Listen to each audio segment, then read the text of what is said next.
কবিগুরু রবীন্দ্রনাথ ঠাকুরের স্বপ্নের শহর বোলপুর শান্তিনিকেতনে বোলপুর পৌরসভার অন্তর্গত অরবিন্দপল্লীতে একটি সুন্দর একতলা বাড়ি বিক্রি আছে। এই বাড়িটির মধ্যে দুটি বেডরুম, একটি কিচেন এবং একটি টয়লেটও আছে। সুন্দর একটি ডাইনিংও আছে, যা আমাদেরকে দেখাবে বোলপুরের বিশিষ্ট ব্যক্তি পার্থ আচার্য মহাশয়। পার্থ আচার্য মহাশয়ের সাথে আজকে আমরা আছি। দেখতেই পাচ্ছেন বাড়িটির সামনে সুন্দর করে একটি বাগানও রয়েছে, যা অপরিষ্কার থাকলেও এটি খুবই সুন্দর। মালিক বসবাস না করায় বাড়িটি এই মুহূর্তে একটু অপরিষ্কার আছে, তাই এর জন্য আমরা আন্তরিকভাবে দুঃখিত। আমাদের চ্যানেলে যা দেখানো হয় তা সত্যই দেখানো হয়। আপনারা দেখতে পাচ্ছেন এটা কাঠের দরজা এবং কাঠগুলি সম্পূর্ণ শালকাঠ। উক্ত দরজাগুলা যেমন সুন্দর, তেমনই সুন্দর আমাদের পার্থবাবুর ব্যবহারও। পার্থবাবু ঘুরে দেখাচ্ছেন, দেখতেই পাচ্ছেন এই সুন্দর আপনাদের কিচেনটি। তার সাথে উনি আরও দেখাচ্ছেন, আমাদেরকে বেডরুমও দেখাবেন এই আশা করছি। আরও সুন্দরভাবে আমাদেরকে নিয়ে যাচ্ছেন ঘরের ভেতরে। ঘরের যে রঙটি আপনারা দেখতে পাচ্ছেন তা সম্পূর্ণ ওয়ালপটি করে এবং বার্জারের নাম্বার 1 কোয়ালিটির রং দিয়ে তৈরি করা হয়েছে। তাই আপনারা আর দেরি করবেন না, আমাদের স্ক্রিনে দেওয়া ফোন নাম্বারে যোগাযোগ করুন আর চলে আসুন বাড়িটি খরিদ করতে।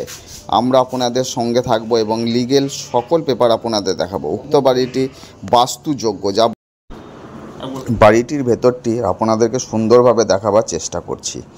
আপনারা দেখতে পাচ্ছেন সামনে আমরা ঢোকার পরে একটা সুন্দর বারান্দা রয়েছে, যা বারান্দাটি রেলিং দিয়ে ঘেরা। এরপর আমরা ঢুকবো আমাদের বেডরুমে। বাইরের রাস্তাটিও আপনারা দেখতে পাচ্ছেন। এইবার ঢুকছি, আমরা প্রথমেই দেখতে পাচ্ছি শালকাঠের সেই দরজা।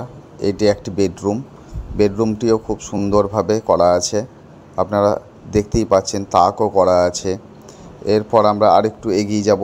এগিয়ে গেলে ঢুকছি, এইটা আমাদের ডাইনিং প্লেসটিও খুবই সুন্দর এবং খুবই বড়, যেখানে আপনারা বসে খাওয়া দাওয়া থেকে আড্ডা মারতেই পারেন।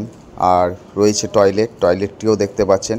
এই মুহূর্তে বাঙালিয়ানার টয়লেট, আপনারা আরও সুন্দরও করতে পারেন, সেটা আপনাদের ব্যক্তিগত ব্যাপার। আপনারা দেখতে পাচ্ছেন আমরা যেখানে খাবার জায়গা, সেই জায়গাটিও দেখিয়ে দিলাম। এবার আরেকটি বেডরুম যেটা আছে সেই রুমটাকে খোলা হচ্ছে। রয়েছে সুন্দর একটি কিচেনের মধ্যে আমরা ঢুকে গেছি। কিচেনটি দেখতে পাচ্ছেন তাক করা আছে, সুন্দরভাবে নির্মাণও করা আছে, টাইলসও বসানো আছে। এছাড়া রয়েছে অ্যাকোয়াগার্ড, যেটা আপনারা চোখের সামনেই দেখতে পেলেন। আমরা চলে যাব সেই যে রুমটির কথা বলেছিলাম। এই রুমের ভেতরটা এই মুহূর্তে আবর্জনায় ভর্তি, কিন্তু যেহেতু উনি এই মুহূর্তে থাকেন না, আপনাদেরকে আগেই আমরা জানিয়েছিলাম। এই রুমটিও খুবই বড় এবং খুব সুন্দর। এই বেডরুমে আপনারা বসবাস করবেন। এবার ডাইনিং প্লেস থেকে আমরা চলে যাচ্ছি, আর একবার আপনাদেরকে কিচেনটা দেখিয়ে নিই। কিচেনটা দেখানো হয়ে গেলে আমরা চলে যাব সিঁড়ির দিকে। দেখা যাক পার্থবাবু আমাদের কোন দিকে নিয়ে যায়।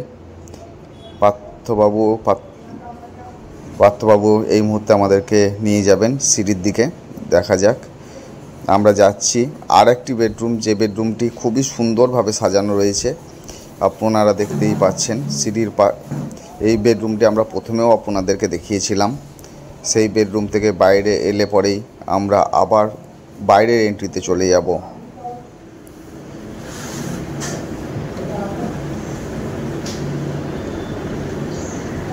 এই জমিটি সম্পূর্ণ বাস্তুযোগ্য।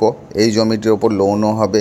যে বোলপুরে এই মুহূর্তে বাস্তু বন্ধ আছে, অর্থাৎ কনভার্সন করা বন্ধ আছে, কিন্তু উক্ত বাড়িটি আপনারা কনভার্সের সম্মতি পাবেন। যে সিঁড়িটির কথা বলেছিলাম, এই দেখতে পাচ্ছেন বাড়ির এক সাইড দিয়ে একটি সিঁড়িও উঠে গেছে, যা আপনাদেরকে ছাদে যেতে সহযোগিতা করবে এবং আপনারা মনে করলে ওপরে বাড়িও নির্মাণ করতে পারেন। এই বাড়িটি কনভার্সন যুক্ত হওয়ায় এখানে আপনি লোনেরও ফেসিলিটি পাবেন, যা আমাদেরই পার্থবাবু করে দেবেন বলে আমাদেরকে জানিয়েছেন।